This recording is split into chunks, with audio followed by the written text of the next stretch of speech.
Trusted gold buyers మీరు తాకట్టు పెట్టిన బంగారాన్ని విడిపించి ఈ రోజు ఉన్న మార్కెట్ ధరకు కొనబడను.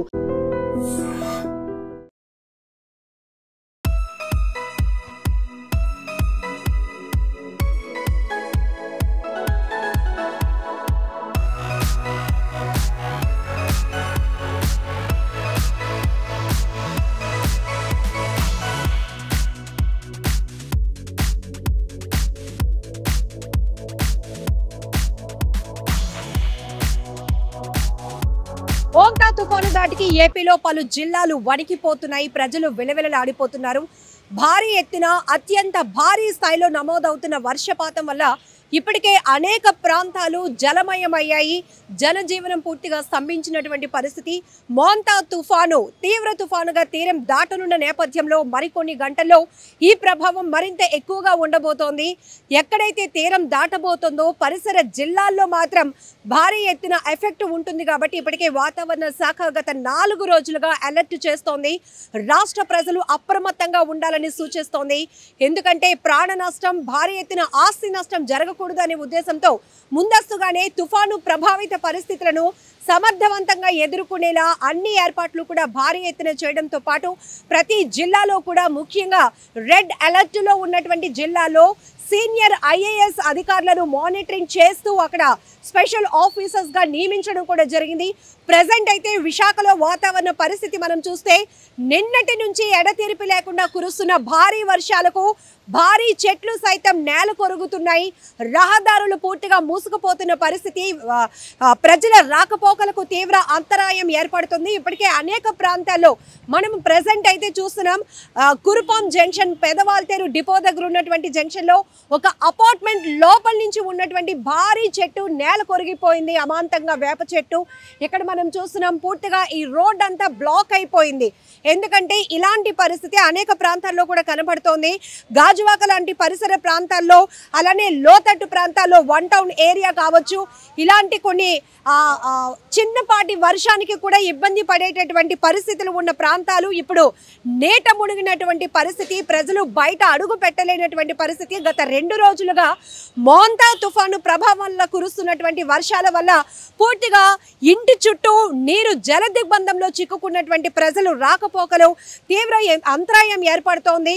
2 రోజుల నుంచి కూడా కేవలం ఇంటికే పరిమితమై బయట అడుగు పెడితే పైనుంచి ప్రవాహంలో వస్తున్నటువంటి వాటర్ ఇళ్లని చుట్టుముట్టడం వల్ల అందులో అడుగు పెట్టి బయటకు వెళ్ళాలన్నా కూడా ఏ పాములు ఉంటాయో, ఏ పురుగులు ఉంటాయో అనే భయంతో, లేకపోతే ఆ వాటర్ వల్ల ఏమైనా ఇన్ఫెక్షన్స్ వస్తాయని ఒక భయంతో కనీస అవసరాల నిమిత్తం తప్ప ఇంకా ఏ నిమిత్తం కూడా జనాలు బయటకు వచ్చే పరిస్థితి లేదు. అలానే గాజువాక ఏరియాలో మనం చూస్తే పెదగంచేడ లాంటి పరిసర ప్రాంతాల్లో కొన్ని ఆలయాలు, పెంటమాంబ ఆలయం అయితే పూర్తిగా నేట మునిగింది. అమ్మవారి ఆలయం జల దిగ్బంధంలో చిక్కుకుంది. అలానే వాగులు, వంకలు పొంగి ప్రవహిస్తున్నాయి.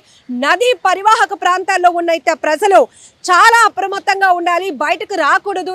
ఎందుకంటే ఇప్పటికే కొన్ని ప్రాంతాల్లో ఈ మోంతా తుఫాను ప్రభావం వల్ల రాయలసీమ లాంటి ప్రాంతాల్లో అయితే అకాల వరదలు, ఫ్లాష్ ఫ్లడ్స్ కూడా వస్తాయని గ్రాఫికల్గానే నిన్న వాతావరణ శాఖ మీడియాకు రివీల్ కూడా చేసిన నేపథ్యంలోనే ఇప్పుడు మనం చూస్తున్నాం మోంతా తుఫాను తీవ్ర తుఫానుగా, సివియర్ సైక్లోన్గా ఇది తీరం దాటుతున్న క్రమంలో 110 కిలోమీటర్ల వేగంతో బలమైన ఎదురుగాలులు వేస్తాయి. కాబట్టి మత్స్యకారులు, తీర ప్రాంత ప్రజలు, నదీ పరివాహక ప్రాంతాల్లో ఉండేటటువంటి ఏవైతే ఊర్లు ఉంటాయో వారందరూ కూడా అప్రమత్తంగా ఉండాలని కూడా పదే పదే హెచ్చరికలు జారీ చేస్తోంది. మరొక వైపు గత 4 రోజులుగా 26 మొదలు 29వ తేదీ వరకు కూడా ఈ మోంతా తుఫాను ఎఫెక్ట్ సివియర్గా ఉంటుంది. కాబట్టి రెడ్ అలర్ట్లో ఉన్నటువంటి జిల్లాలు, అలాగే ఆరెంజ్ అలర్ట్లో ఉన్నటువంటి జిల్లాలు, ఎల్లో అలర్ట్లో ఉన్నటువంటి జిల్లాలో భారీ నుంచి అతి భారీ, అత్యంత భారీ వర్షాలైతే నమోదవుతున్న నేపథ్యంలోనే పెద్ద ఎత్తున ఈదురుగాలులు కూడా వీస్తున్నాయి. భారీ హోర్జింగ్లు ఎగిరి పడుతున్నాయి. భారీ వృక్షాలు సైతం, ఈవెన్ 50 ఏళ్ళు 60 ఏళ్ల వయసు ఉన్నటువంటి వృక్షాలు, ఇప్పటి వరకు ఎంతోమంది ప్రజలకు నీడనిచ్చినటువంటి వృక్షాలు సైతం ఈ బలమైన ఈదురుగాలుల దాటికి అలా అమాంతం నేల కొరిగిపోతూ ఉండటం ప్రజలు కూడా చాలా బాధాకరమైనటువంటి పరిస్థితిని వ్యక్తం చేస్తున్నారు. ఎందుకంటే ఎండాకాలంలో చెట్ల యొక్క ప్రాముఖ్యత మనకు బాగా తెలిసొస్తుంది. అలాంటిది ఇలా అకాల వర్షాల నేపథ్యంలో వస్తున్నటువంటి ఈ గాలులకి వర్షాల ధాటికి ఇలాంటి చెట్లు పడిపోతే ఇబ్బందిగా ఉంటుంది అంటూ కూడా స్థానిక ప్రజలు చెప్తా ఉన్నారు. ఒక రకమైనటువంటి బాధ కూడా వ్యక్తం చేస్తున్నారు. మరొక వైపు విశాఖ సముద్ర తీర ప్రాంతం అల్లకల్లోలంగా ఉంది. అలల ధాటికి ప్రతి ఒక్కరు కూడా అలర్ట్ అయిపోయారు. ఇప్పటికే విశాఖలో ఉన్నటువంటి టూరిస్ట్ ప్లేసెస్ ఏవైతే పర్యాటక ప్రాంతాలు పూర్తిగా నో ఎంట్రీ బోర్డ్స్ కనిపిస్తున్నాయి. ఎవ్వరు కూడా రావడానికి కూడా వీల్లేదు, నిషేధం అంటూ కూడా అధికారులు సుస్పష్టంగా చెప్పడం జరిగింది. మరొక వైపు ఎక్కడైతే లోతట్టు ప్రాంతాలు ఉన్నాయో, జలమయంలో జల దిగ్బంధంలో చిక్కుకునే ప్రాంతాలు ఉన్నాయో ప్రజల్ని అలర్ట్ చేయడంతో పాటు టోల్ ఫ్రీ నెంబర్స్ కూడా ఏర్పాటు చేసింది గవర్నమెంట్. అలానే పునరావాస కేంద్రాలు కూడా ఏర్పాటు చేశారు. వారికి వాటర్ కానీ, కరెంటు కానీ, లేకపోతే ఫుడ్కి సంబంధించి ఎలాంటి కనీస అవసరాలైనవి మూడింటికి కూడా ఎలాంటి అంతరాయం లేకుండా కూడా మొత్తం వ్యవస్థనంతని కూడా పటిష్టం చేయడంతో పాటు నిరంతరాయంగా హై టెక్నాలజీతో మానిటరింగ్ సిస్టమ్ కూడా జరుగుతూ ఉంది. ఎందుకంటే 2014లో హుదూద్ ఇదే నెలలో మనం చూసాం. మళ్ళీ ఇప్పుడు ఆ స్థాయిలో కాకపోయినా కొంచెం మోతాదు తక్కువైనా కూడా హుదూద్ లాంటి పరిస్థితులు ఎదురు కాబోయే పరిస్థితులు ఉంటే గనక ఎలా ఫేస్ చేయాలనే దానిపైన ఇప్పటికే అధికార యంత్రాంగం కూడా పూర్తిగా నెల రోజుల ముందు నుంచి కూడా వాతావరణ శాఖ ఇస్తున్నటువంటి డైరెక్షన్స్తో ఎప్పటికప్పుడు మినిట్ టు మినిట్ అలర్ట్గా ఉంటుంది, సన్నద్ధంగా ఉంటుంది.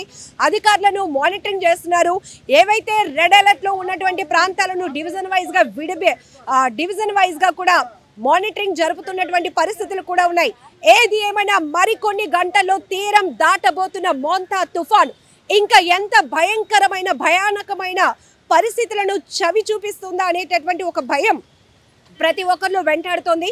ఏది ఏమైనప్పటికీ కూడా ప్రజలు పానిక్ అవ్వకుండా జాగ్రత్త చర్యలు ఉంటూ సేఫ్ ప్లేసెస్లో ఉండాలి, సురక్షితమైన ప్రాంతాల్లో ఉండాలి. మరీ ముఖ్యంగా అత్యవసరం అయితే తప్ప, ఎందుకంటే చాలా మందికి ఒక క్యూరియాసిటీ, ఎక్సైట్మెంట్ ఉంటుంది. ఇలాంటి వెదర్ని ఎంజాయ్ చేస్తే బాగుంటుంది, కాసేపు సరదాగా తిరిగొద్దామని. బట్ అలాంటి పనులు మాత్రం అసలు చేయొద్దు.